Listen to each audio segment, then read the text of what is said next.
No estágio de rasterização é onde ocorre a etapa de texturização das malhas.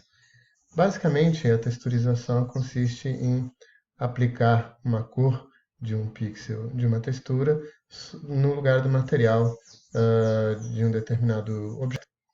É absolutamente redundante falar sobre a importância da texturização, toda a etapa de criar as texturas das malhas. Então, é uma coisa que demanda bastante trabalho dos artistas, mas é algo de extrema importância para o acabamento final dos objetos. Existem ótimas ferramentas, inclusive muito focadas em texturização, além dos modeladores, óbvio, 3D Studio, Blender. Também há ferramentas como, por exemplo, o ZBrush, que nasceram com o espírito de realmente permitir fazer texturizações mais complexas nas malhas. As texturas vão também ter um papel importante junto com a iluminação, uma vez que é toda a texturização somada com a iluminação que vai dar todo o aspecto, todo o mood, chamamos assim, do cenário, dos personagens, dos objetos.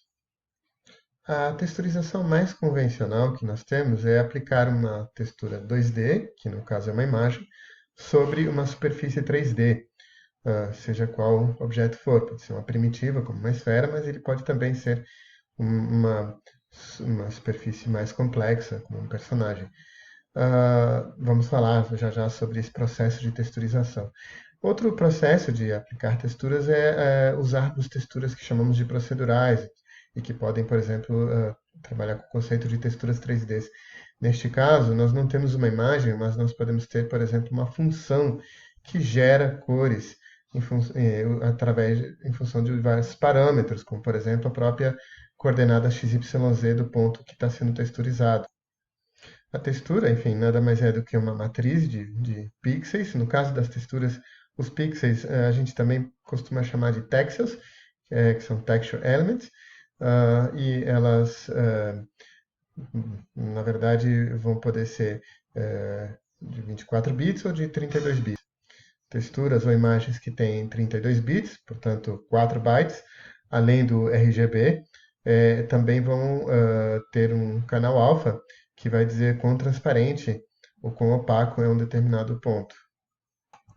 A problemática de projeção da textura, ela acontece porque, na verdade, nós temos uma superfície que é 3D e nós queremos aplicar uma entidade 2D, que no caso é uma imagem. Então, como é que a gente vai aplicar uma coisa que tem duas dimensões sobre uma superfície de três dimensões? Para isso, nós vamos ter que criar estratégias de mapeamentos de texturas e dizer como essa imagem vai ser projetada sobre uma determinada superfície. A estratégia mais clássica de todas e mais usada, na verdade, é a utilização de coordenadas UV.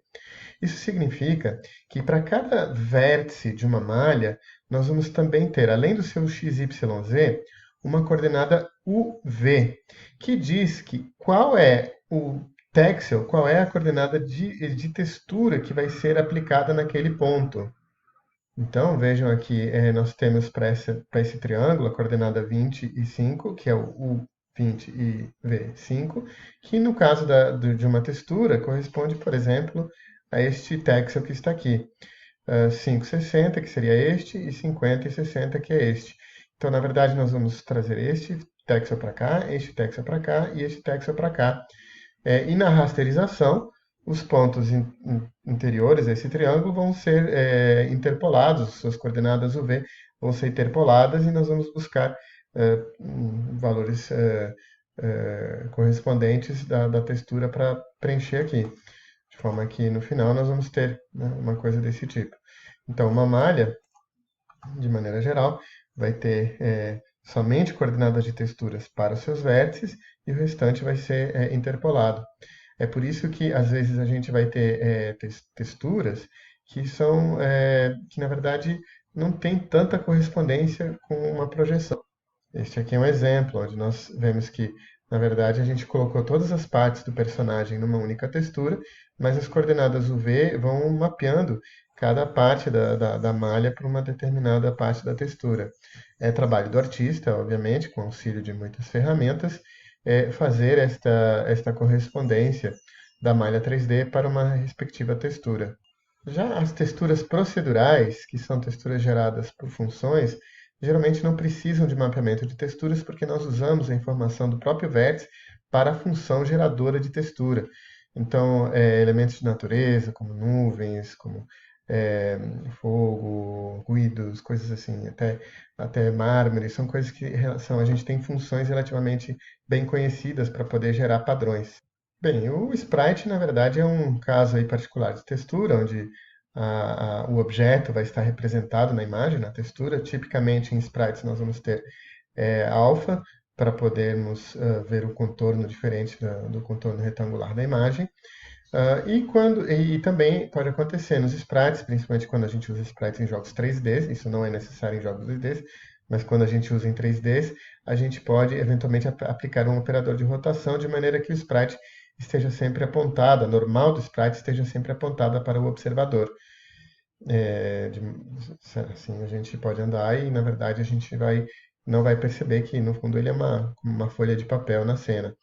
Árvores, vegetação, gramas, são típicos objetos que a gente representa bem desse jeito. Esses sprites que se rotacionam e ficam apontando sempre para o observador, a gente também costuma chamá-los de billboards. Como muitas vezes é comum que a gente queira ter animação nos objetos que a gente representa por sprites, como por exemplo um bonequinho correndo, pulando, a gente também é comum que tenha nos sprites, o que a gente chama de sprite sheets, folhas de sprites, onde na verdade a gente vai ter uma matriz de linhas e colunas com o desenho do que a gente está querendo representar em uma determinada posição em cada lugar. E ao longo da execução do jogo, a gente vai no game loop ficar pegando só um pedacinho desse sprite e mostrando ele no retângulo para onde o sprite está sendo mapeado.